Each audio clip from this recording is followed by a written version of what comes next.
Estamos de volta com o último bloco do Boa Noite Rio Branco de hoje. E agora com o apoio da Purifique, o melhor da água alcalina para você, do Supermercados Araújo e também do Araújo Mix, tá? Eu tenho o prazer de conversar com o Dr. Guilherme Pulitz. Ele é um dos diretores do Sindimed, o Sindicato dos Médicos do Acre. Seja bem-vindo, doutor. Tudo bem? Tudo bem. Boa noite. Boa noite. Tranquilo, né? Tranquilo. Legal esse sobrenome seu, diferente, né? É, diferente. Vem do italiano? O senhor é paulista? Eu sou paulista, nasci em São Paulo e o sobrenome vem do meu pai, né? Meu bisavô que veio para o Brasil. Os italianos exerceram um papel importante na colonização de São Paulo. Né? Sim, bastante importante. É verdade. Doutor, afinal de contas, como diretor do Sindimed, como vão as negociações com o governo e também com a prefeitura? Então, nós estamos entrando no 7º ano de negociação com o governo do estado e a verdade, Muniz, é que nós tivemos poucos avanços, né? O que nós vemos hoje é uma piora, né, no atendimento na rede pública. Nós temos com menos profissionais atendendo, alguns profissionais deixaram o nosso estado, porque as condições aqui estão precárias, né, as condições de atendimento, estão faltando, em alguns hospitais faltam medicamentos, falta estrutura necessária para diagnóstico. Nós estamos com uma defasagem também salarial grande, segundo os cálculos feitos pela nossa assessoria, de aproximadamente 44% 44%? de perdas. 44%. Vocês encontram esses números através dos índices de inflação? Exatamente. Quais são os outros indicadores do IGPM, que mais? Não, é em cima da inflação. Um cálculo básico que a gente faz em cima da inflação. Que é o mais real. Não tivemos, é o chamado reajuste, a gente não pode nem chamar de aumento. Pois né? Não, faz tempo que ninguém nem fala em aumento, é em reajuste, repor parte do que foi perdido. Aumento né? é uma coisa inviável, exatamente, isso quer que pelo menos caminhe. Normalmente vocês trabalham e alguma coisa de aumento real, que nunca Exato. acontece, né? Nunca Exato. acontece. Algumas unidades de saúde estão com o número de profissionais reduzido, né? Eu lembro que, se eu não me engano, a UPA do 2º Distrito, quando foi inaugurada, anos atrás, contava com 3 clínicos e 2 pediatras na inauguração, de plantão.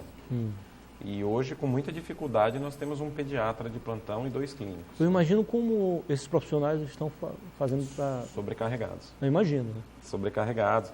A queixa é muito grande, né? Vários profissionais se queixam assim da sobrecarga de trabalho, do desgaste, do estresse. Isso gera mais afastamento e é uma bola de neve, né? Que só é alimentada com... Eu conversando um tempo com o Sindicato dos Servidores da Educação, ele falando que tem muitos profissionais que estão contraindo doença, né? Em função da sobrecarga, né? Essa preocupação. E, claro, o cidadão que vai à unidade de saúde vai em busca de atendimento, né? E ele não quer saber quem está do outro lado para atender, né? E precisa entender que eles estão com os mesmos problemas, ou seja, não tem como atender, isso gera um desconforto, né? Você sabe que poderia atender bem, mas as condições não lhe oferecem isso. Exatamente. Eu até chamei a atenção no começo da gestão do novo secretário, que é o Gemil. Eu falei para ele, olha, Gemil, dê um pouco de atenção também para as condições de trabalho do profissional, até para repouso, né? Porque chega um momento que você trabalha horas, você precisa dar uma esticada assim nas pernas, né? Porque começa a bater aquele cansaço. E um número alarmante que nós temos é que, eu acho alarmante, não sei se você vai me entender, é que o número de filiados do Sindicato dos Médicos só cresce. Né? Nós estamos, quer dizer, o número de médicos no Estado tem caído, mas a proporção de filiados tem aumentado. Nós somos o Sindicato dos Médicos com a maior proporção de filiados no Brasil. Tá? A que se deve isso, doutor? Provavelmente, creio eu, né, que isso se deve às condições precárias que nós estamos enfrentando, aos direitos que estão sendo violados. E os médicos vão lá, pelo menos, através do sindicato, ter algum direito atendido, reivindicado, pelo menos. Porque como alguns direitos têm sido... Mas isso é um bom sinal para o sindicato, né? Sim. Sim, para nós mas assim, para o Estado isso é um sinal de alerta, né? Porque se está tudo indo bem, o sindicato ele passa despercebido. A nossa categoria, né? por exemplo, jornalista, não consegue manter 60% dos filiados, não consegue. Então, O que já é um número muito bom. Só em São Paulo, por exemplo, se eu não me engano, são 17 mil filiados e 200 mil médicos. É menos de 10%. Menos de 10%. Aqui nós estamos chegando na marca de 50% e já estamos, assim, impressionados com os números, né? Alguns valores que o médico percebia, como adicional de urgência, emergência, insalubridade, foram praticamente violados, né? Porque muitos profissionais deixaram de receber o valor devido, né? Alguns profissionais que enfrentam condições de insalubridade recebem um valor pequeno e outros que nem tanto recebem um valor maior. Quer dizer, não tem a gente verificou, nós verificamos laudos técnicos e não achamos coerência em algumas análises, sabe? Entendi. Mas não há, pelo menos por enquanto, indicativo de greve?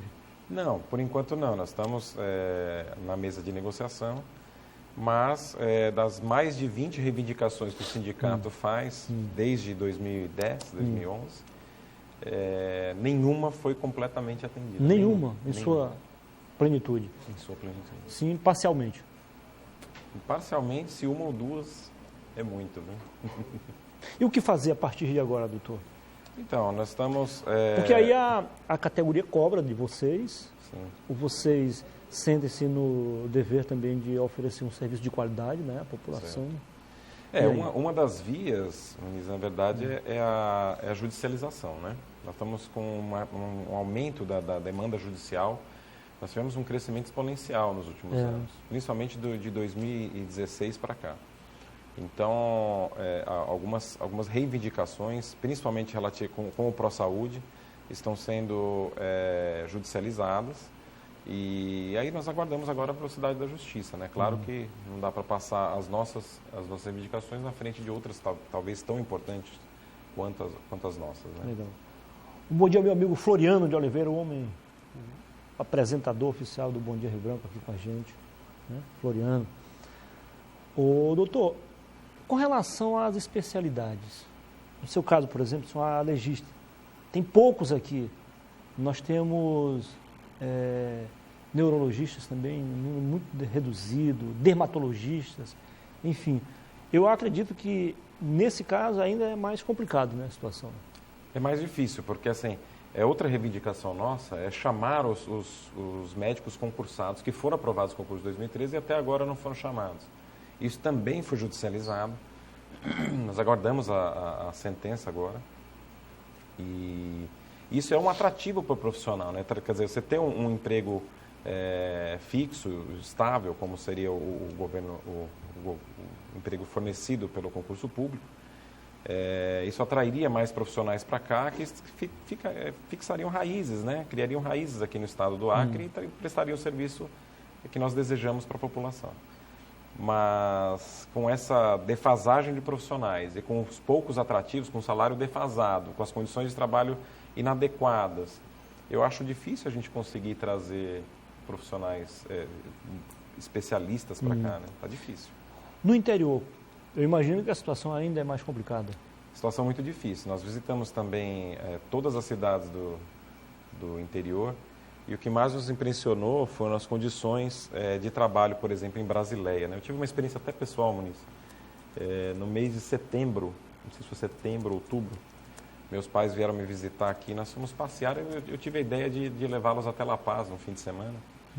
E meu pai passou mal no aeroporto de Cobija, eu tive que retornar para Brasileia e entrei no hospital de Brasileia como paciente, né? Com meu pai. E eu fiquei impressionado. Foi uma situação extremamente difícil, assim. Eu fui muito bem atendido pelos meus colegas. Alguns nem me conheciam, então não posso dizer, você era médico, então eles te atenderam. Tipo, não teve isso. Meu pai foi muito bem atendido, o profissional de enfermagem nos receberam assim, muito bem, mas eu fiquei impressionado, assim, com as condições da sala de atendimento. A maca, meu pai deitou numa maca, ele teve um mal-estar, e não cabia os braços, meu pai teve que ficar com os braços em cima, assim, do corpo. Entendi. Porque não tinha como se acomodar, uma situação extremamente desconfortável. Mas eu penso assim, poxa, e é uma situação, eu estou reclamando de uma situação, assim, nem tão ruim, imagina quem nem maca tem, quem fica no chão, que não era o que aconteceu em Brasileia. Brasileia não está nesse nível, mas as condições de atendimento lá são ruins. Teve exames que meu pai teve que fazer, que eu tive que colher e levar para a Cobija, pagar e trazer de volta. Não eram exames muito complexos, tá? Mas eu estou falando de exames básicos, simples. Assim, simples.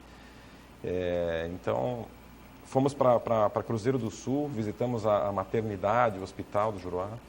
A maternidade, assim, em condições boas até de atendimento, mas com pouquíssimos profissionais, quer dizer, a colega lá, tivemos uma colega que chegou a ficar 60 horas de plantão no hospital porque não tinha quem a rendesse. Nossa.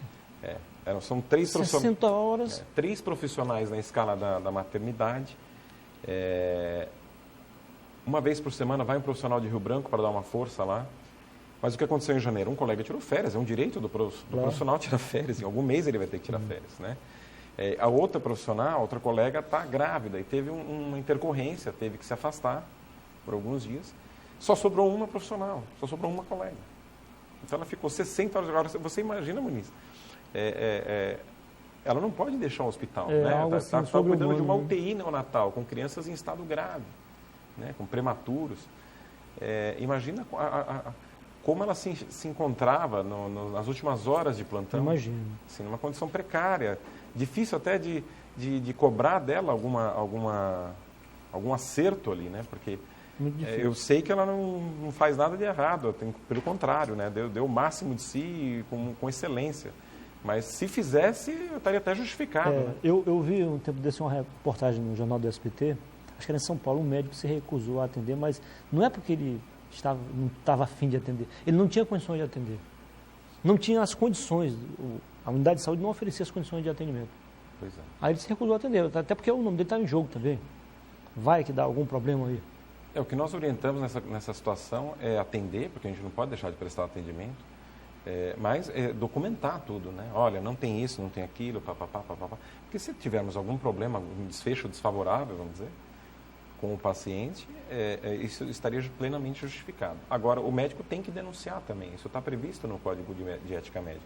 Tem que ser denunciado ao Conselho Regional de Medicina, que vai tomar as providências cabíveis. Né? Quando ele não tem o mínimo necessário para exercer a profissão. Exatamente, difícil, né? Condições éticas. Né? Exatamente. Conversei aqui com o Dr. Guilherme Pulitz, ele é um dos diretores do Sinimed, Sindicato dos Médicos do Acre. Doutor, foi um prazer recebê-lo aqui. Caso o senhor queira acrescentar algo, ainda há espaço. Não, é sempre um prazer aqui estar disponível para a TV Rio Branco. E eu queria desejar uma boa noite a todos os telespectadores. Sucesso, professor. Obrigado. Nas negociações aí com o governo e da minha prefeitura. O programa de hoje fica por aqui. A gente volta amanhã, se Deus quiser. Amanhã mais tarde um pouquinho, né? Por volta das 8 da noite. Não esqueça. Tenham todos uma ótima noite, bons sonhos e até amanhã, se Deus quiser. Valeu.